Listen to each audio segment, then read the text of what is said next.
Dieu est bon, Dieu est vraiment merveilleux. Aujourd'hui, je voudrais vous parler encore du roi David, un roi conduit par l'Esprit de Dieu. Et la Bible dit que toi et moi, nous sommes en Christ des rois et des sacrificateurs. Un roi, ça règne. Un sacrificateur, ça apporte un sacrifice. Donc, vous et moi, nous avons reçu l'abondance de la grâce en Jésus pour régner dans ce monde, pour régner sur la maladie, pour régner sur le coronavirus, pour régner sur le péché, la malédiction, la sorcellerie et les œuvres des ténèbres. Ça, c'est la grâce que Dieu nous a donnée en Jésus-Christ. Mais aussi, en tant que des rois, il nous a donné de combattre le bon combat de la foi et de remporter la victoire. Paul dit aux chrétiens d'Éphèse au chapitre 6, au verset 10, nous ne combattons pas contre la chair et le sang, mais contre les esprits méchants et mauvais dans les lieux célestes. Et dans ce combat, Dieu t'a équipé de toutes ses armes pour remporter la victoire. Il allait dire à sa fin, nous devons être des combattants victorieux, parce que l'esprit que nous avons reçu n'est pas un esprit de faiblesse, mais c'est un esprit de force et de puissance. Et Jésus, avant d'aller au ciel, a dit à ses disciples, je vous enverrai le Saint-Esprit, une puissance venant sur vous, une puissance. Toi et moi, ayant accepté Jésus comme notre sauveur personnel, cette promesse, c'est pour nous la puissance du Saint-Esprit. Et nous en avons besoin. Et David a eu cette puissance du Saint-Esprit dans sa marche avec son Dieu. Et aujourd'hui, nous allons voir 3 occasions importantes où David a été loin. Et chaque fois qu'il a été loin, il a allé de victoire en victoire. Toi aussi, étant en Christ, tu as reçu cette onction d'aller de victoire en victoire, de succès en succès. Parce que si Dieu est avec toi, si Dieu est avec nous, qui sera contre nous? Toi et moi, nous sommes plus que vainqueurs par celui qui nous a aimés et par celui qui nous fortifie. Et rien ne pourra nous séparer en cette fin de l'année de l'amour de Dieu manifesté en Jésus-Christ. La première fois où le roi David a été loin, c'est dans 1 Samuel chapitre 16 à partir du verset 13. 1 Samuel chapitre 16 à partir du verset 13. Toi qui nous suis en ligne, prends ta Bible et ouvre cette Bible dans l'Ancien Testament, et bien dans le livre de Samuel, le premier livre de Samuel, le 16e chapitre, et à partir du verset 13. L'Écriture nous dit, Samuel prit la corne d'huile éloignée au milieu de ses frères. L'Esprit de l'Éternel saisit David à partir de ce jour et dans la suite. Il a été loin d'huile. Et il nous a dit que l'Esprit de l'Éternel, le Saint-Esprit, est venu sur David. C'est la première onction de David. Et si vous allez, vous continuez et vous allez au chapitre 17, vous verrez que David va affronter Goliath, un géant. Et parce qu'il a reçu cette onction, lui, le petit adolescent, qui n'avait même pas encore 20 ans, a pu vaincre le grand Goliath. L'onction nous permet de faire des exploits. Et en cette fin d'année, tu vas rencontrer dans ta vie des Goliaths, des géants, des obstacles. Mais parce que tu es loin de la puissance du Saint-Esprit, que tu ne vas pas marcher par ta propre force, par ta propre intelligence, par ta propre sagesse, par la puissance de l'onction qui est sur ta vie, tu auras la victoire.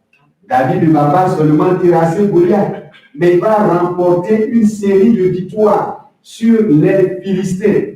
De sorte qu'en Israël, il y a un cantique qui a été composé en l'honneur de David. Les femmes chantaient « Saül a tué 100 milliers et David a tué 10 000 ». Parce qu'il avait l'onction, il avait une force extraordinaire. Et lorsqu'il s'est présenté sur le champ de combat avec Goliath, il a eu un entretien avec le roi Saül. Et pendant cet entretien, David a dit à Saül, lorsque j'étais derrière le troupeau de mon père, et que le lion venait attaquer les brebis, que l'ours venait attaquer les brebis, je les frappais, je les tuais. d'où venait la force de David pour vaincre un lion, pour vaincre un ours. Il avait reçu la puissance du Saint-Esprit. Et nous savons que Satan rôde autour de nous comme un lion rugissant. Mais la bonne nouvelle que Dieu te donne aujourd'hui, il te dit, parce que tu as reçu la puissance du Saint-Esprit, tu vas le mettre en déroute comme David a mis le lion en déroute. L'ours est aussi le symbole de la parole de Dieu du monde. L'ours est un animal qui est apparemment inoffensif, je dis apparemment. Mais un ours peut déchirer un homme comme on peut déchirer une feuille de papier. Quand vous voyez l'ours, ça nous fait penser à un grand jouet. Mais c'est un animal dangereux. Le monde est attirant, mais le monde est dangereux. Mais ayant la puissance du Saint-Esprit, nous pouvons résister à l'attrait du monde. Donc la première onction a permis à David d'aller de victoire en victoire, non seulement contre Goliath, contre le lion, contre l'ours et contre les Philistins. Mais David ne va pas s'arrêter au premier niveau d'onction. J'appelle cela le premier niveau d'onction. Lorsque nous venons en Jésus, nous recevons une onction, une mesure d'onction. Mais il ne faut pas rester au premier niveau de l'onction. Il faut approfondir notre relation, notre communion avec Dieu, dans l'obéissance à sa parole, dans la docilité de notre esprit, à la voix de Dieu, en nous séparant du mal et du péché. Au fur et à mesure, nous progressons. Et un homme qui progresse va connaître un jour la promotion. David ne va pas rester seulement au niveau de l'onction de Samuel, mais il va passer à une deuxième onction. Et la deuxième onction que David va recevoir, c'est dans 2 Samuel, chapitre 2, verset 4. Donc nous allons dans le deuxième livre de Samuel, deuxième livre de Samuel, 2 Samuel, chapitre 2, verset 4. 2 Samuel, chapitre 2, verset 4. On dit, les hommes de Juda vinrent. Vous savez que David est de la tribu de Juda. Les hommes de Juda vinrent. Et là, ils voyaient David pour roi sur la maison de Juda. Il y avait une guerre entre David et puis la maison de Saül. Saül est mort. Un nouveau roi a été choisi pour continuer la royauté de Saül. Les gens de Juda sont venus et ils ont loué David. Ce que Dieu lui avait accordé déjà dans le monde spirituel à travers Samuel, cela vient de commencer de s'accomplir. Il a été loué par tout le peuple de Juda comme leur roi. Il n'est pas encore roi de tout Israël. Et cette onction a permis à David de conduire cette guerre contre la maison de Saül. Si nous allons dans 2 Samuel chapitre 3 verset 1, 2 Samuel chapitre 3 verset 1, il nous est dit, la guerre dura longtemps entre la maison de Saül et la maison de David. Mais la bonne nouvelle, parce que David a reçu cette onction royale, il nous est dit, David devenait de plus en plus fort et la maison de Saül allait en s'affaiblissant. Waouh! L'onction fait la différence. L'onction fait la différence. David est à la tête d'un royaume composé de 2 tribus. En face de lui, il a un royaume composé de 10 tribus. Mais lui qui a moins de tribus, lui qui a moins de personnes, il va de plus en plus en devenant fort et les plus nombreux deviennent de plus en plus faibles. Que toi aussi, dans ta marche avec Dieu, tu deviens de plus en plus fort par la puissance du Saint-Esprit. Quels que soient les obstacles, quelles que soient les adversités, quelle que soit la multiplicité de tes adversaires, que l'onction et la puissance du Saint-Esprit, l'Esprit que tu as reçu, qui n'est pas un esprit de timidité, qui n'est pas un esprit de frayeur, mais de force, d'amour et de sagesse, te rend de plus en plus fort. De plus en plus fort sur la maladie et sur la contagion. De plus en plus fort sur la pauvreté et l'endettement. De plus en plus fort sur la puissance du monde des ténèbres. Que toutes sortes de sorciers, de marabouts, de féticheurs, d'occultisme, qui en cette fin d'année va se lever contre toi, que par la puissance du Saint-Esprit que tu as reçu, parce que tu es un oint de Dieu, te donne de devenir victorieux et triomphateur sur eux. Il devenait de plus en plus fort. Que toi aussi, tu deviennes de plus en plus fort. Que tes mains ne se relâchent pas, parce que Dieu est avec toi. Et Dieu n'est pas avec toi physiquement, il est avec toi par le Saint-Esprit. Et parce que Dieu est avec nous, nous irons de victoire en victoire, de gloire en gloire. Et la troisième onction que David va recevoir, c'est dans 2 Samuel, chapitre 5, verset 2. 2 Samuel, chapitre 5, verset 2. On peut même commencer à partir du verset 1. 2 Samuel, chapitre 5, du verset 1 au verset 3. Et même peut-être au verset 4. Toutes les tribus d'Israël vinrent auprès de David, toutes les tribus. Il a maintenant la majorité absolue dans le royaume. À Hébron, et dire, voici, nous sommes des os et ta chair.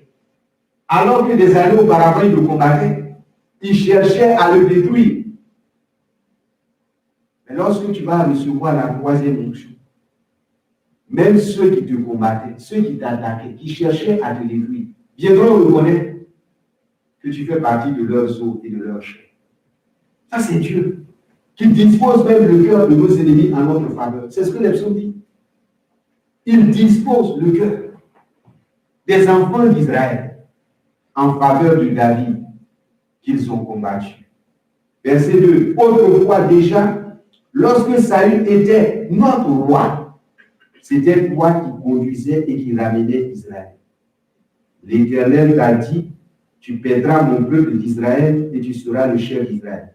Ainsi, tous les anciens d'Israël vinrent auprès du roi à Hébron, et le roi David fit alliance avec eux à Hébron devant l'Éternel. Ils choisirent David pour roi sur Israël.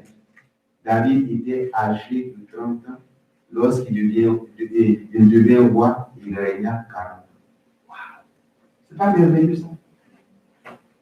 Toute la nation d'Israël maintenant est prête à accepter David. Et ils vont lui donner la troisième onction à l'âge de 30 ans.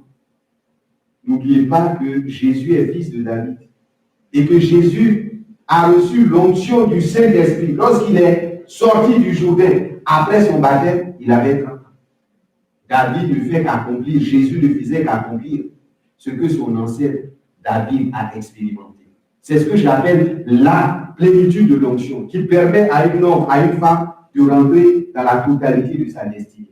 La destinée totale de David, c'était de régner sur tout Israël. Ce n'est pas seulement d'aller tuer Goliath, de battre les Philistins.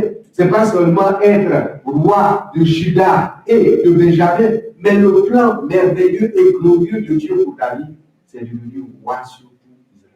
Et à l'âge de 30 ans, c'est la majorité sacerdotale. En Israël, c'est lorsqu'on avait 30 ans qu'on pouvait être sacrificateur. Et je vous ai dit, vous êtes des rois, mais vous êtes des sacrificateurs. Vous avez la maturité nécessaire en vous pour rentrer dans la plénitude de Dieu dans votre vie. C'est pour ça que pendant des années, après la première onction, la deuxième onction, David a traversé des obstacles, des adversités, pour que ce moment-là arrive et le propulse là où il le fallait. Mon frère, ma soeur, en cette fin d'année, tu peux regarder en arrière et dire, mais que de preuves, que d'obstacles, que d'attaques, que de tests. Mais c'est pour que tu puisses passer à un niveau d'onction supérieur. Plus l'onction augmente, c'est pour te permettre d'accomplir des tâches extraordinaires. ne faut pas demander seulement l'onction pour l'onction. Beaucoup de jeunes aujourd'hui demandent l'onction pour faire des miracles, des guérisons, des délivrances. Donc, ce n'est pas ça le but de l'onction. Le but de l'onction, c'est d'être équipé pour accomplir ta destinée ici-bas. Et Dieu, en t'équipant pour accomplir cette destinée, il peut t'accompagner par des signes, par des miracles, des prodiges, etc. Mais tu as une mission pour Dieu sur cette terre. De même que David avait une mission de régner sur tout Israël. Toi aussi, en cette fin d'année, et en entrant en 2021, tu vas régner dans le territoire qu'il t'a consacré. David ayant reçu cette onction, on va se dire, mais tout sera maintenant facile devant lui. À peine a-t-il reçu la troisième onction. Le verset 17 nous dit, les Philistins apprirent qu'on avait oué David pour roi sur Israël. Et qu'est-ce qu'ils ont fait? Ils sont montés tous à sa recherche. Plus nous progressons avec Dieu et nous faisons des expériences exceptionnelles et surnaturelles, ne pensons pas et ne croyons pas que toute la vie sera en rose. L'onction souvent que nous recevons attire plus d'obstacles, plus de tests et d'épreuves, attire même les démons. Ces Philistins représentent un peu le monde satanique et démoniaque. Ils ont senti, ils ont perçu que dans le monde spirituel, quelque chose s'est produit. Donc, ils vont maintenant attaquer la vie. Ils sont allés l'attaquer.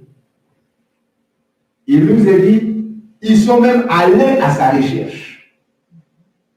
Et David en fut informé. Qu'est-ce qu'il a fait?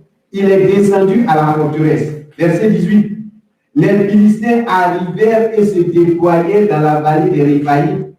Verset 19 nous dit, David consulta l'Éternel. Ça, c'est un roi conduit par l'Esprit.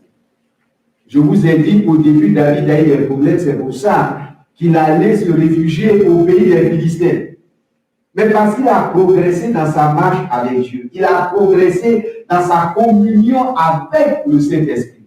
Dans cette situation précise, il allait consulter l'Éternel. Il est roi de tout Israël, il a toute l'armée d'Israël avec lui. Il aurait pu dire tout simplement, mettez-vous en position de combat. Est-ce qu'on a suffisamment de flèches, d'épées, de couteaux, etc. Il va d'abord consulter Dieu. David a mûri avec Dieu. Il ne s'appuie plus sur sa propre force, mais il s'appuie sur Dieu. C'est le degré de la maturité. Plus on progresse avec Dieu, on ne se fait plus confiance, mais on s'appuie sur l'Éternel. Il a consulté l'Éternel. Et l'Éternel dit à David, monte, car je livrerai les Philistins entre tes mains. Dieu lui donne l'ordre de monter et Dieu lui promet la victoire. Que toi aussi Dieu te fasse monter face aux obstacles, aux adversités et que la victoire soit ton partage dans le nom de Jésus. Verset 20. David vint à Baal-Pérazim où il est bâti. Puis il dit, l'Éternel a dispersé mes ennemis devant moi. Que toi aussi, en cette fin d'année, l'Éternel disperse tous tes ennemis devant toi. Comme des eaux qui s'écoulent. Il les a éparpillés. La Bible dit qu'ils viendront contre toi par un seul chemin, mais vont fuir devant toi par plusieurs chemins. Que Dieu les disperse, que Dieu les éparpille. Pourquoi? Parce que tu as consulté Dieu. Tu n'es pas allé affronter les adversités, les épreuves de toi-même. Consulte Dieu, mon frère. Questionne Dieu. Convoque la présence de Dieu dans ta vie. Arrête d'être trop charnel. Il ne faut pas te précipiter sur les situations. Prends le temps avec Dieu. Entre en toi-même et interroge ton Père. Et ton Père va te donner une stratégie pour remporter la victoire. Il vient de remporter cette victoire. On dit verset 21, ils laissaient là leurs idoles et David et ses gens les emportaient. Et un jour, je vais développer cela. Les Philistins, donc, ils ont laissé leurs fétiches. Wow, j'aime ça. Pour ceux qui viennent d'Afrique, vous savez, les idoles là, c'est les fétiches. Les gens sont venus avec leurs fétiches pour combattre David. Mais David, lui, s'est appuyé sur l'Éternel et il les a vaincus. Toi aussi, ceux qui en cette fin d'année, vont prendre leur fétiche contre toi, qu'ils soient dispersés comme ces Philistins. C'est ce que Dieu te promet. Ce n'est pas moi qui dis cela. Ils sont venus avec leurs idoles, c'est-à-dire leurs fétiches, leurs gris-gris, leurs joujou. Tout ce que leurs mambo et leurs mougans leur ont donné, mais David a remporté la victoire sur eux. On allait penser qu'après cette défaite puissante, ils allaient laisser David tranquille. Souvent, quand on a vaincu certaines fois, on dit, ah, maintenant, là, il ne va plus me fatiguer parce que là, je l'ai exposé, je l'ai vaincu. Non. Il va se regrouper pour venir attaquer encore de façon plus féroce. Les Philistins montèrent de nouveau et se déploient dans la vallée des Réphaïm. Waouh! Qu'est-ce que David aurait fait? La première fois, je les ai battus. Voici la stratégie que j'ai utilisée pour les battre. Donc, la même chose, ce sont les mêmes Philistins. Je vais utiliser le même plan, la même stratégie pour les battre. C'est là l'erreur de beaucoup de chrétiens. Quand on marche par l'esprit, on ne marche pas par l'égalisme. Ce n'est pas parce que dans cette situation, tu agis ainsi que quand la même situation va se représenter, tu vas faire la même chose. L'esprit s'ouvre tantôt d'une manière, tantôt d'une autre. Il faut être sensible à la voix de l'esprit. Et que fera David? Verset 23, David consulta l'Éternel. Et l'Éternel dit, tu ne monteras pas. C'est-à-dire la stratégie que je t'ai donnée la dernière fois, cette fois-ci-là, je vais changer. C'est comme ça que les hommes n'ont pas compris cet esprit-là et ils sont tombés dans la religion. La religion, c'est facile, on fait toujours les mêmes choses. Mais dans le monde de l'esprit, on est sensible à la voix de Dieu et on marche selon ce que Dieu dit. Dieu dit non, tu ne vas pas monter. Parce qu'ils attendent que tu vas monter. Mais je vais te montrer ma stratégie. Et si tu suis ma stratégie, tu auras la victoire. Ce n'est pas parce que pendant des années, tu as fait ton business de cette façon que tu vas continuer toute ta vie comme ça. Il faut questionner Dieu. L'année tire à sa fin. Une nouvelle année va commencer. Seigneur, quelle est la stratégie que tu veux que je mette en place pour faire avancer mon business, pour élargir mon business, pour élargir mon ministère, ma vie spirituelle? Quelle est la stratégie que Dieu te donne? Une vision claire pour 2021. La stratégie, le plan, la victoire qu'il a pour toi. Parce que Dieu parle dans toute une manière, dans toute une autre. À une seule condition, que tu écoutes ton Dieu. Tu ne monteras pas, tourne-les par derrière et tu arriveras sur eux vis-à-vis des nuées. Waouh! Verset 24. Quand tu entendras un bruit de pas dans les cimes des nuées, tu vas entendre des pas dans les arbres. Ça, c'est nouveau, ça. Qui marche dans les arbres? Humainement parlant, qui marche dans les arbres? On n'a pas dit si tu entends la voix des oiseaux ou bien des écureuils, on dit des pas. Qui va marcher dans les arbres? Ce sont les anges. C'est-à-dire que Dieu est en train d'enseigner à David que dans ce combat, je vais envoyer mes anges pour combattre avec toi, pour combattre à tes côtés. Que Dieu envoie ses anges à tes côtés. La Bible dit que les anges sont envoyés pour nous aider parce que nous devons hériter du salut. L'ange de l'Éternel campe autour de ceux qui les craignent pour les arranger du danger. Quand cette fin d'année, que tu coopères, que tu collabores avec les anges qui marchent dans les nuées, quand tu vas entendre leur voix, quand tu vas entendre ce bruit, marcher avec Dieu, c'est entendre la voix de Dieu. Que Dieu cultive cette sensibilité à sa présence dans ta vie. Alors, à toi, car c'est l'Éternel qui marche devant toi pour battre l'armée des Philistins. À toi. Ce n'est pas ton combat, c'est le combat de Dieu. C'est Dieu qui va marcher devant toi pour te donner la victoire sur tes ennemis. Si Dieu est avec nous, si Dieu est pour nous, quel Philistin qui peut tenir devant nous?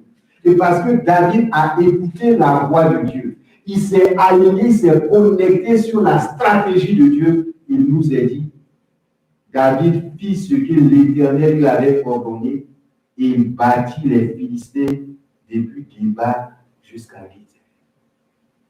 Quand cette fin d'année, mon frère, ma soeur, tu sois close avec Dieu, que tu écoutes sa voix, que tu entendes sa voix, Que tu grandisses d'onction en onction, de puissance en puissance, de révélation en révélation, pour que tout Philistin qui va se lever, se dresser contre ta vie, contre ta famille, contre ta maison, contre ton foyer, contre ton business, contre ton entreprise, tu puisses les battre depuis Gézer jusqu'à Giba. Parce que tu es un vainqueur, tu as reçu l'onction royale. La foi vient de ce qu'on entend, et ce qu'on entend vient de la parole de Dieu. Bon dimanche à tous.